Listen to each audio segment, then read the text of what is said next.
Hi, I'm Language Bro, and welcome to a book review for a better you. On this channel, I'll be reviewing some of my favorite books. Some may be in business, others may be in self-help, or others just may be general reading or just things that I find interesting. I'll do a chapter-by-chapter review, and at the end of the book, I'll do a summary on what the book meant to me. Obviously, this is not meant to be a definitive opinion or definitive review of the book. It's just my opinion and my take on what it meant. So if you're ready, come along and let's get started. Hello, everyone. Welcome to the latest episode of Book Reviews for a Better You. I'm your host, Language Barrow, and on this episode, we're going to be reviewing the book Pour Your Heart Into It: How Starbucks Built a Company, One Cup at a Time by Howard Schultz, published by Hyperion Publishing in New York, copyright 1997, a book review by Language Barrow. As typical with book reviews for this channel, we begin with introduction, then we follow that with a chapter-by-chapter review, and we culminate that at the end of the book with a summary or final thoughts on my take of the particular book. So if you're ready, let's get it, and get into it. Up first, an introduction. How $5 coffee changed the way America socializes and conducts business. Chapter 1. Imagination, Dreams, and Humble Origins. You may not believe this, but there was a Starbucks before there was a Starbucks. Humble beginnings are not sufficient enough to stop the pursuit of the American dream. Parents, they sacrifice, they offer support, and provide guidance in words and deeds. You may learn many lessons, both good and bad, from them, but ultimately it's up to you to chase, catch, and live the American dream. Chapter 2. A strong legacy makes you sustainable for the future. Alfred Peet of Peet's Coffee was a different kind of coffee maker. He introduced Howard Schultz to a different kind of coffee, namely the Arabic or dark roasted coffee bean. It was roasted longer to release more flavor, which were in stark contrast to the lighter beans that were used in American coffee at that time. In the beginning, Starbucks acquired its roasted coffee beans directly from Peet's Coffee, but in time they began to experiment with a variety of coffee beans and created their own flavors. Chapter 3. To Italians, espresso is like an aria. Howard flies to Seattle to pursue a position with Starbucks. Initially, he was rejected, but despite this, he continued to pursue his dream of joining Starbucks. He gets the job as a head marketer and sets out to grow the brand.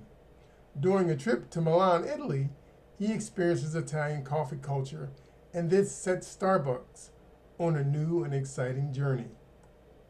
Chapter 4. Luck is the residue of design. Howard leaves Italy with the goal of bringing Italian-style coffee to the U.S. Starbucks at the time focused exclusively on the retail sale of coffee beans and was not willing to move into the retail coffee service sales, e.g. coffee cafes or cafes. After much frustration with the Starbucks' current ownership, Howard leaves Starbucks and opens a coffee bar selling Italian-style espressos and lattes. Chapter 5. Naysayers never built a great enterprise.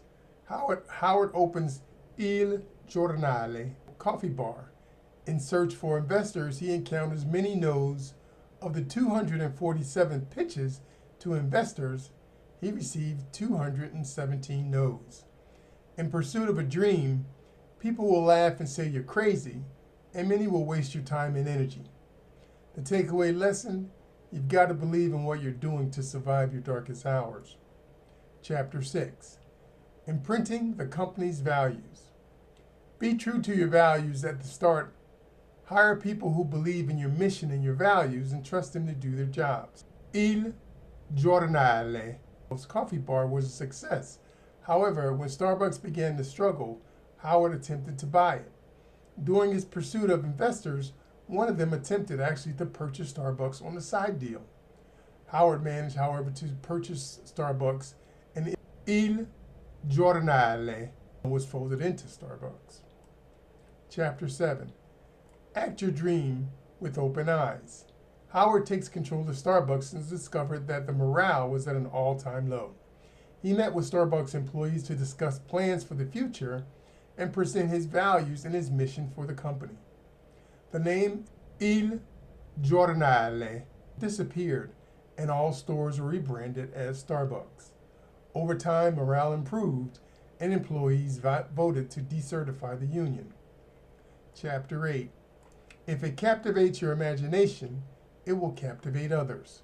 Starbucks opens its first U.S. store outside Washington State in downtown Chicago. Chicago's location struggled in the beginning, but as management made changes to local client needs, Starbucks begins to expand.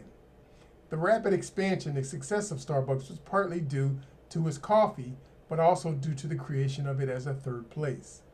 A third place is a place between work and home where customers can interact or not interact, or just hang around with other customers on a social level. Chapter 9. People are not a line item. Starbucks offers healthcare benefits to all employees, including part-timers. Howard is invited to the White House to meet President Clinton to discuss his employee health plan. Starbucks creates a mission statement in 1990 and is one of the few private companies to offer all employees, including part-timers, an employee stock option plan, known as the Bean Stock Plan. Employees are now referred to as partners. Chapter 10. A 100-story building first needs a strong foundation. Before you commit to growth, you must ensure that the company has a proper foundation, e.g., resources, infrastructure, and talent, to meet the growth challenges. Resources. It is very likely that during the growth phase you will not be profitable, and you may also need to raise some funds. Infrastructure. You may need to acquire or build the proper systems, point of sales, inventory, distribution, etc. Talent. Know what you don't know and hire experienced employees that fit your culture. Whenever possible, seek out mentors who have the knowledge you need. Chapter 11.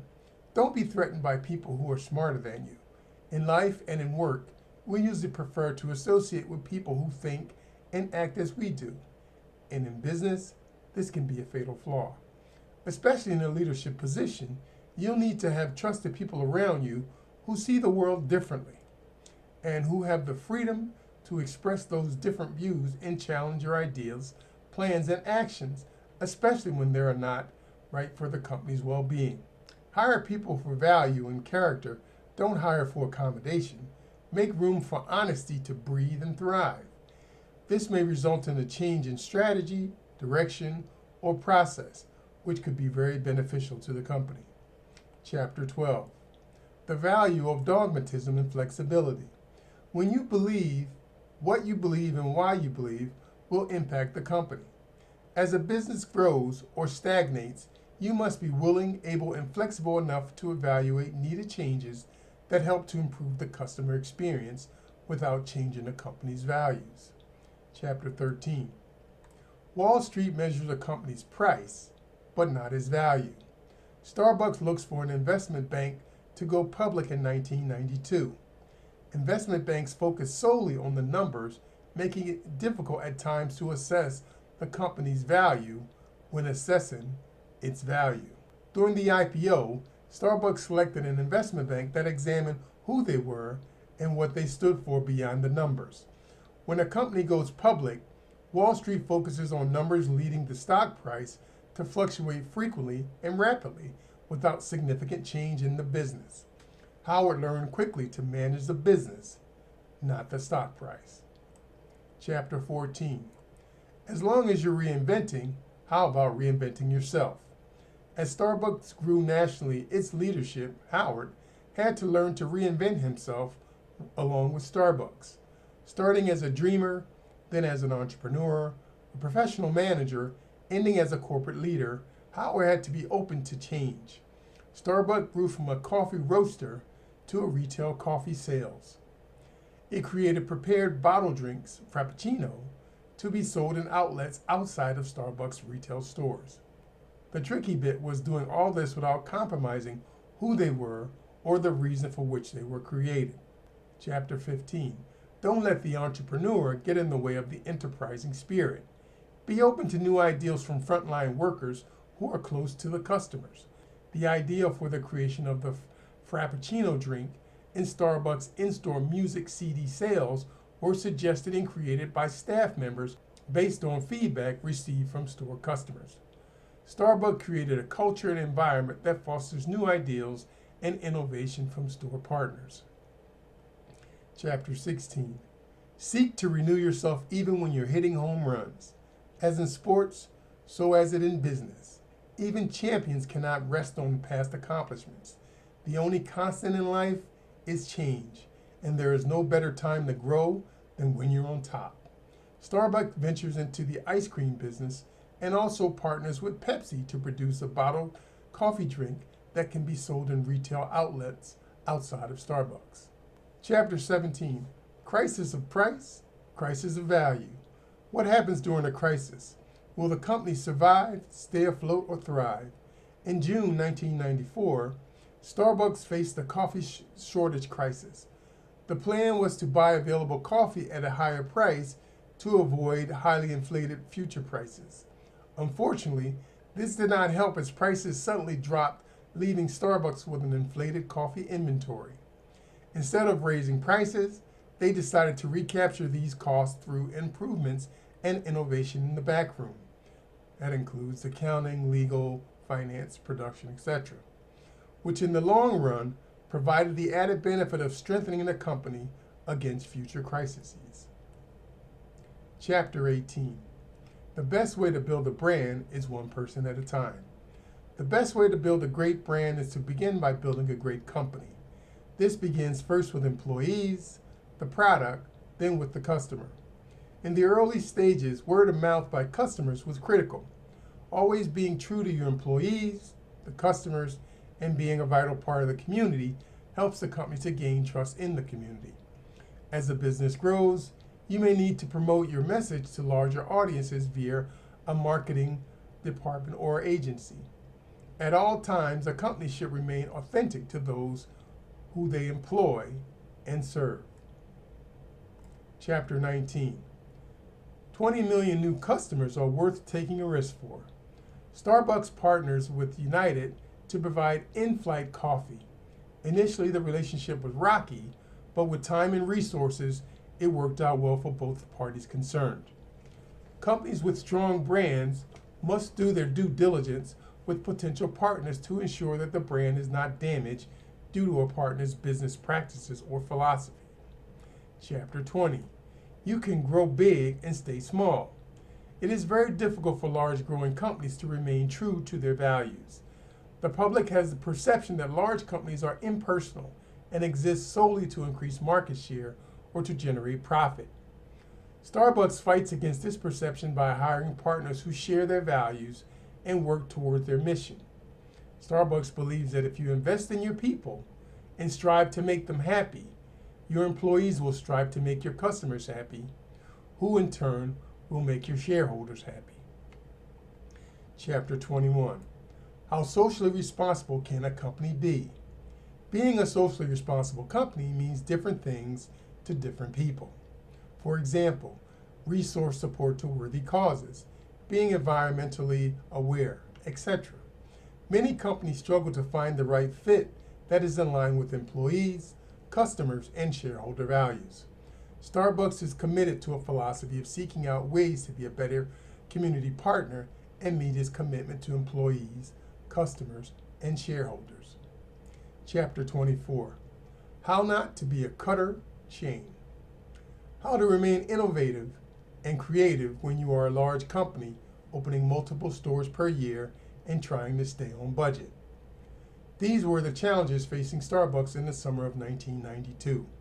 Starbucks created an in-house design team to redesign new stores so that the stores gave the impression of being individually designed, but still managed to keep them within budget.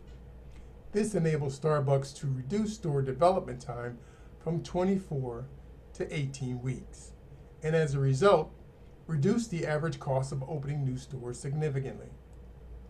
Chapter 23. When they tell you to focus, don't get myopic.